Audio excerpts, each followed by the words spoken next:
Boa noite. Nosso trabalho vai ser a determinação de açúcar em rações animais, a determinação através de volumetria de oxirredução. Nossa equipe é formada por mim, o Daniel, pela Daniela e pelo Gustavo. Boa noite, eu sou a Daniela e eu vou falar sobre a introdução. Bom, no contexto mundial, o Brasil está entre os 4 maiores produtores de ração no mundo, possuindo mais de 60 milhões de toneladas de ração e cerca de 1.690 fornecedores. No entanto, em todo o mundo, produtores de carne e donos de pets estão cada vez mais preocupados com a composição das rações. Isso porque ter acesso a rações seguras e nutritivas, que é um requisito para manter o bem-estar e saúde animal, está cada vez mais difícil devido aos altos custos.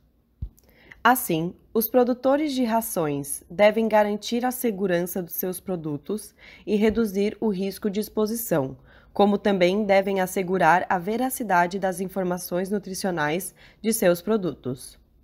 Logo, o presente trabalho visa apresentar uma metodologia para análise quantitativa de açúcares presentes em rações animais através do método de volumetria de oxirredução. Aqui nesse slide, a gente trouxe embalagens variadas de rações.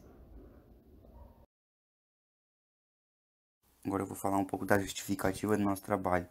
Ração é a quantidade total de alimento que o animal ingere em 24 horas. Já uma ração balanceada é aquela que contém nutrientes em quantidades e proporções adequadas para atender às exigências orgânicas dos animais. Baixos níveis, por exemplo, de proteínas, carboidratos, vitaminas, ferro ou minerais em rações podem provocar uma má formação dos animais. A lactose, por exemplo, é um açúcar redutor, e o excesso desse açúcar pode ocasionar problemas com a intolerância por deficiência na produção da enzima lactase. Vários casos ao redor do mundo alertam ainda mais para os cuidados com a ração de nossos animais, como a presença de pó de serragem nos grãos ou até mesmo contaminada, como no caso ocorrido em Brandeburgo, na Alemanha, rações contaminadas com herbicida nitrofen, que é potencialmente cancerígeno. O estudo sobre rações se torna indispensável em qualquer sociedade evoluída, pois controlando a quantidade das rações podemos garantir a saúde e maximizar o crescimento do gado, por exemplo. Assim, pesquisas para garantir constantemente a qualidade e sanidade das rações são de suma importância para toda a sociedade. Alimentos energéticos são aqueles que apresentam mais de 90% de elementos fornecedores de energia em sua matéria seca. São esses alimentos que fornecem toda a energia para auxiliar no crescimento e desenvolvimento dos animais. São utilizados pequenas porções de açúcares através de gordura animal, como gordura de aves ou bovina. Também melaço em pó, óleo de soja, em porções maiores, como no caso da casca da raiz de mandioca, integral seca. O açúcar é fonte essencial de energia. Nas rações está presente com adição de carboidratos provenientes de ingredientes como beterraba, melaço, polpa das mais variadas frutas e atualmente também vem se descobrindo uma maior eficácia na utilização da cana-de-açúcar como suplementação energética para as rações. Na tabela ao lado, nós encontramos o conteúdo de carboidratos em alguns alimentos. Em frutas, em média, cerca de 6 a 12% de sacarose. No trigo, por exemplo, de 60% de amido. E também no açúcar branco comercial, cerca de 99,5% de sacarose. Um excesso de açúcar pode causar muitos problemas ao gado de corte, especialmente quando falamos em vacas reprodutoras, onde o excesso de energia pode ser acumulado na forma de gordura. E vacas obesas têm maior propensão a ter problemas reprodutivos, estão mais sujeitas a apresentar distúrbios metabólicos, tendo uma consequência direta na produção do leite. Assim, como a falta desses componentes na ração pode trazer a subnutrição do animal e podem causar hipoglicemia, que é a baixa taxa de açúcar no sangue. O excesso de exercício também pode fazer com que o corpo do pet use mais açúcar do que está disponível. A energia extraída dos carboidratos, principalmente de açúcar presente nas rações, é usada pelo organismo do animal para o desenvolvimento de processos vitais, na função dos órgãos, na locomoção e também produção de calor. Logo, pode-se notar que a presença de açúcar nas rações é importante para o suplemento energético. Porém, a quantidade deste ingrediente deve ser analisada e pensada para não haver excesso nem deficiência. Logo, este trabalho utilizou-se da metodologia descrita no livro Fundamentos Teóricos e Práticos em Análise de Alimentos, livro de 2003, de Cash e Heloísa Massia, publicado pela editora da Unicamp. Nele encontramos uma metodologia para análise quantitativa por volumetria de oxirredução para identificar açúcares redutores e totais em uma amostra. A metodologia do nosso trabalho na prática é a determinação de açúcares totais redutores, titulação de oxirredução. Neste método, uma solução alcalina de cobre 2+, na forma de um complexo com tartarado, é titulado com a solução do açúcar redutor, formando óxido de cobre 2 e o ácido do açúcar em questão. O indicador utilizado oxirredutor é o azul de metileno. Sua forma reduzida é incolor. Usa-se uma solução fervente para aumentar a velocidade da reação de oxirredução e para prevenir a entrada de oxigênio, que pode oxidar o azul de metileno pela formação do vapor da água de ebulição, pois pode alterar o ponto de viragem. Faz-se uma primeira titulação, na qual é obtido o conteúdo de açúcares redutores. Uma segunda amostra é aquecida com ácido concentrado, que hidrolisa os açúcares não redutores, formando açúcares redutores. A titulação dessa segunda porção determina-se os açúcares totais. Agora eu vou falar sobre os reagentes. A gente vai ter primeiro a amostra problema, que é o alimento a ser analisado, ou seja, a ração. Vamos ter a solução A de Soslet, eu não sei se é assim que se fala, que é o sulfato cúprico mais ácido sulfúrico, que a gente vai ter que dissolver 34,639 gramas de sulfato de cobre pentaidratado em água destilada, adicionar 0,5 mililitros de ácido sulfídrico concentrado e completar o volume a 500 mililitros de água destilada. Vamos ter a solução B de Soslet, que é o tartarato duplo de sódio e potássio decaidratado mais hidróxido de sódio. Vamos ter que dissolver 172 gramas do tartarato e 50 gramas de hidróxido de sódio em água e completar o volume a 500 mililitros com água destilada. Deixar em repouso, decantar e filtrar em algodão de vidro. Continuando os reagentes. Vamos ter a solução de ferrocianeto de potássio a 0,025 molar, uma solução de acetato de zinco a 1 molar, contendo 20 ml de ácido acético glacial por litro, uma solução de azul de metileno 1%, ácido clorídrico concentrado, papel indicador de vermelho Congo, hidróxido de sódio a 40%, ácido clorídrico a 1 molar, e hidróxido de sódio a 0,1 molar. Foram utilizados para esta análise frascos Erlenmeyer de 250 e 125 ml, balão volumétrico de 250 e 100 ml, pipetas de 5, 10 e 25 ml, proveta de 10 ml. Também foram utilizados banho-maria, uma bureta de 50 ml de suporte, termômetro, funis e papel de filtro. Agora é a preparação da amostra A. Pesar ou pipetar num becker de 150 ml uma quantidade de amostra conveniente para fornecer 250 ml de uma solução que contenha cerca de 1% de açúcares e juntar 50 ml de água destilada. Agitar com o bastão de vidro, deixando o bastão dentro do becker. Verificar o pH da solução da amostra no pHmetro e neutralizar até pH 7, adicionando hidróxido de sódio 0,1 molar, agitando com o bastão após cada adição. Após a neutralização, lavar os eletrodos do pHmetro com uma piceta, coletando a água de lavagem dentro do becker. Passar quantitativamente a solução do becker para um balão volumétrico de 250 ml com a ajuda do bastão de vidro. Lavar o becker 3 vezes coletando as lavagens. Fazer a clarificação da amostra juntando volumes iguais de ferrocianeto de potássio 0,25 molar e acetato de zinco 1 molar, por exemplo, 5 ml de cada. Agitar sem inverter o balão. Se a clarificação não for suficiente, adicionar mais 5 ml de cada clarificante até a solução ficar clara. Completar o volume do balão com água destilada e filtrar em papel de filtro seco para um becker.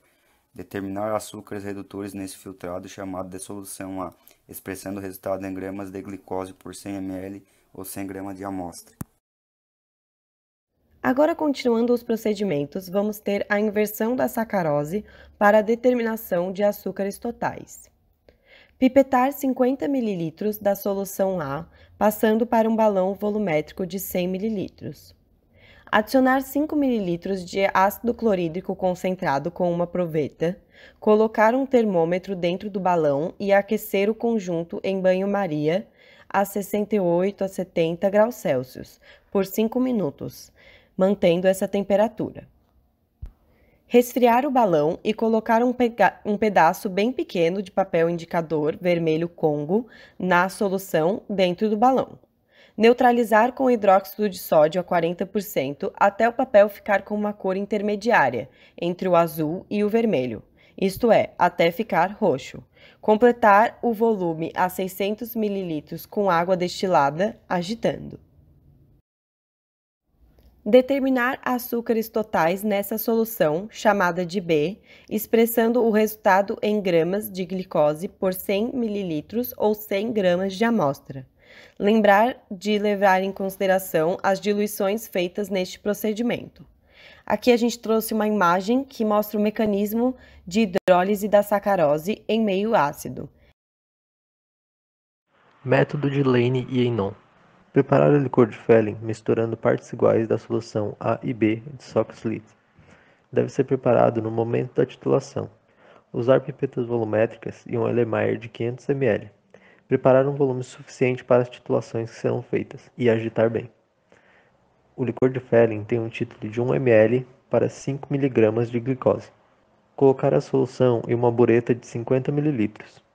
Pipetar 10 ml ou 5 ou 15, etc., do licor de Felling para um Erlenmeyer de 125 ou 250 ml.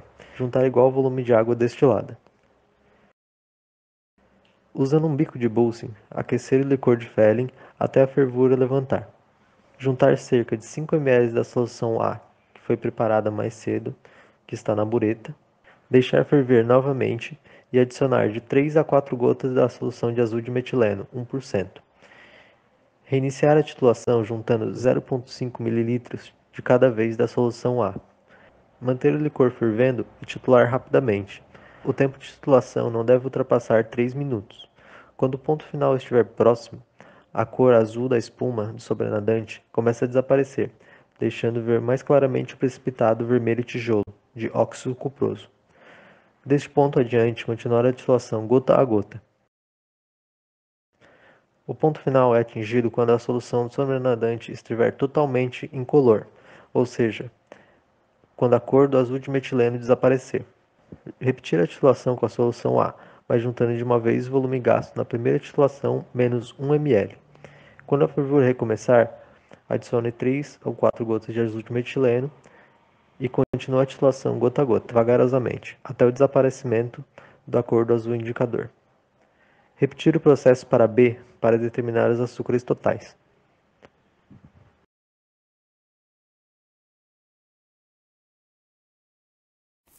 Padronização do reagente de Felling para cálculo do fator de Felling. Preparar a solução padrão da glicose, pesar 0,500 gramas de glicose pura, seca em estufa a vácuo ou regulada a 70 graus Celsius durante 1 hora e diluir a 100 ml em um balão volumétrico. Colocar numa bureta de Felling a solução padrão de glicose. Transferir com pipeta volumétrica 10 ml de solução Felling A e 10 ml de solução Felling B para balão de titulação Felling, balão de fundo chato. Adicionar 40 ml de água destilada juntamente com algumas pérolas de ebulição. Montar a estrutura e iniciar o aquecimento em bico de Bunsen. Quando iniciar a fervura, começar a gotejar a solução padrão até quase o final da titulação. Quando iniciar o descoramento, perda de coloração azul, adicionar uma gota de azul de metileno a 1% e completar a titulação até descoramento do indicador. O tempo de titulação não deve ultrapassar 3 minutos. O ponto final da titulação será em torno de 10 ml de glicose. Anotar o volume gasto. Cálculos e resultados. Cálculo do título de solução Fehling, FC. FC igual a ml gastos de glicose vezes 0,5 dividido por 100. Observação: o FC será utilizado nos próximos cálculos. Através do resultado obtido em A, expressar os açúcares redutores como porcentagem de glicose. Então, ali a gente vai ter os glicídios redutores em glicose, em porcentagem, né, que vai ser igual ao título da solução de Fehling, dividido por 2, vezes 250, vezes 100, dividido pelo volume da amostra gasto na titulação em mililitros, vezes o peso da amostra em gramas.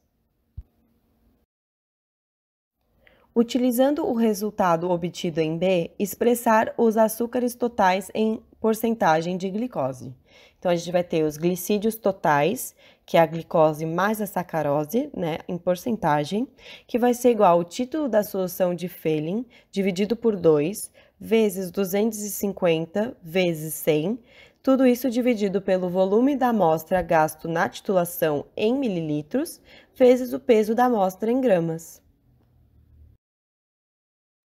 Para o cálculo dos glicídios não redutores, nós utilizamos o cálculo obtido em A e em B, ou seja, os glicídios totais menos os glicídios redutores, multiplicado por 0,95, que é o fator de conversão da sacarose, e obtemos o resultado em porcentagem de sacarose. Perspectivas. Usualmente as rações são compostas por alimentos volumosos e concentrados. Os volumosos são considerados aqueles que contêm alto teor de fibra bruta, mais de 18% e baixo valor energético, correspondendo à soma de todos os nutrientes digestíveis. Já os concentrados possuem menos de 18% de fibra bruta e alto teor energético, sendo divididos em energéticos e proteicos. Carboidratos não estruturais possuem coeficiente de digestibilidade aparente total acima de 90%, enquanto para carboidratos estruturais a digestibilidade aparente é próxima de 50%.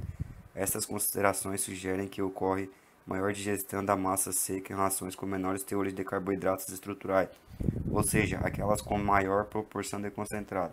São esses alimentos concentrados energéticos, geralmente constituídos de carboidratos, que geram energia metabolizável utilizada pelo animal. Em rações, são comumente usados aditivos alimentares, com o objetivo de intensificar, conservar ou até mudar suas propriedades, melhorando o desempenho do animal, como por exemplo o melaço, que é atualmente um dos aditivos mais estabelecidos do mercado. É rico em açúcares, cálcio, magnésio, potássio, niacina e ácido pentotênico, sendo pobre em tiamina, riboflavina e vitaminas 47 lipossolúveis, A, D, E e K, e apresenta 57 de nutrientes digestíveis totais. No Brasil, há empresas que comercializam o melaço em pó, que possui um alto teor energético com a presença de sacarose e glicose, para ser usado como palatabilizante na ração para bezerros e como aglomerante na produção de ração peletizada. Esta ração peletizada ajuda a reduzir as perdas de ração, melhora na digestibilidade dos nutrientes e menor gasto de energia para a ingestão desta ração. No Brasil, há empresas que comercializam o melaço em pó, que possui um alto teor energético com a presença de sacarose e glicose, para ser usado como palatabilizante na ração para bezerros e como aglomerante na produção de ração peletizada. Esta ração peletizada ajuda a reduzir as perdas de ração, melhora na digestibilidade dos nutrientes e menor gasto de energia para a ingestão desta ração. O órgão responsável pela regulamentação no setor de produtos destinados à alimentação animal no Brasil é o MAPA, o Ministério da Agricultura, Pecuária e Abastecimento. A Coordenação de Produtos de Alimentação Animal, CPAA, do Departamento de Fiscalização de Insumos Pecuários, A Secretaria de Defesa Agropecuária, o SDA, não define um limite específico de açúcares que deve conter na ração.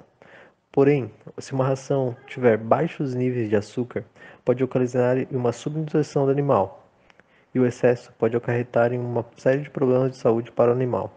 Apesar de não ter os valores exatos de quanto açúcar deve conter na ração, a metodologia apresentada neste trabalho é viável para análise deste nos alimentos. Isto porque esta metodologia pode calcular com muita eficiência e já é utilizada na indústria.